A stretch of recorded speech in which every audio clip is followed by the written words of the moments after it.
Today we're going to be learning about a new feature on your Chromebooks that will help you a lot when trying to read things online because sometimes reading things on a computer is hard.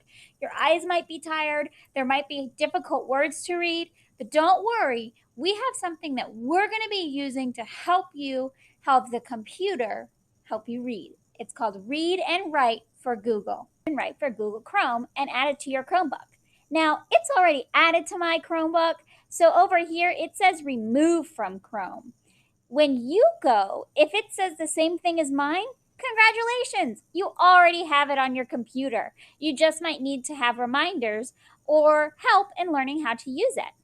If you don't have it yet on your computer, it will say add to Chrome right here. You would click add to Chrome. And if any other things come up over here about allowing it to work, you're going to want to choose allow, and that means it lets Read and Write for Google Chrome do its job and help you.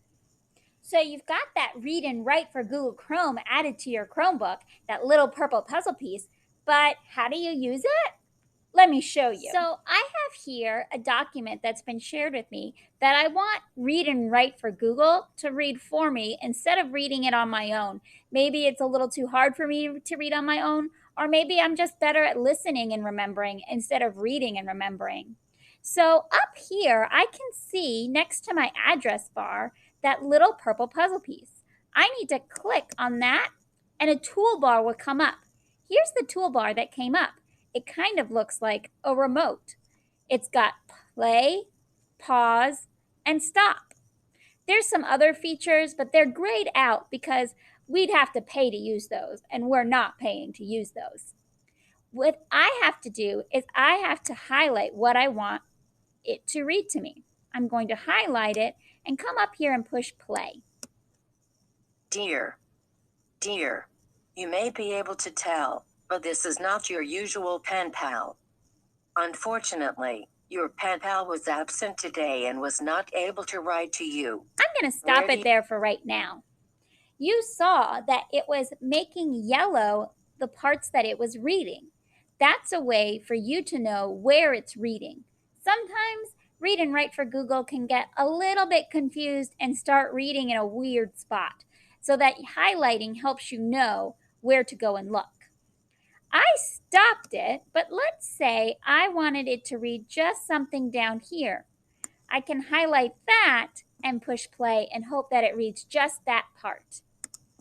What are 3 things that happened at school while they were absent? What are 3 things that happened at school while they were absent? I paused it and it kept yellow the part that it was reading, so I know where it's going to be reading if I push play again. I like to use stop to make it stop reading so it doesn't get confused. So it can read a Google Doc that your teacher might share with you, but it also can read a website like this. I switched to a website. It's a biography of John Smith.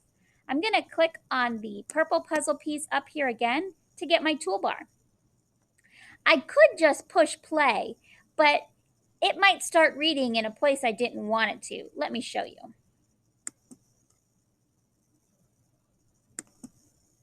See, it won't even play at all. So I'm going to go to the part I want it to read. I want it to read this paragraph. I use my cursor and my touchpad on my Chromebook to highlight, and then I'm going to push play for it to read to me. Growing up, John Smith was born in Willoughby, England in 1580. His father was a farmer who ran. If it's too fast for me or too slow for me, I can come over to these 3 dots and go to options. And then I can change the speed that this person is reading. I kind of like it at 50. So I'm going to slide this over to 50 and say okay. Then it'll be reading a little bit faster. John Smith was born in Willoughby, England in 1580. That sounds a little bit better to me. So just as a reminder, you're going to be using these tools up here, play, pause, and stop.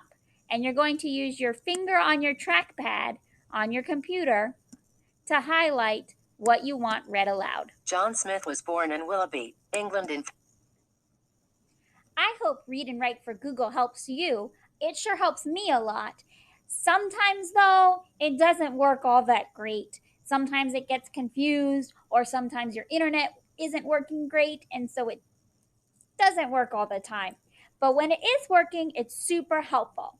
And some things that you can do when it's not working or it is getting confused is you can hit the refresh button. It kind of looks like this. It's at the top of your screen when you're on a website on your Chromebook, and it's next to the address bar.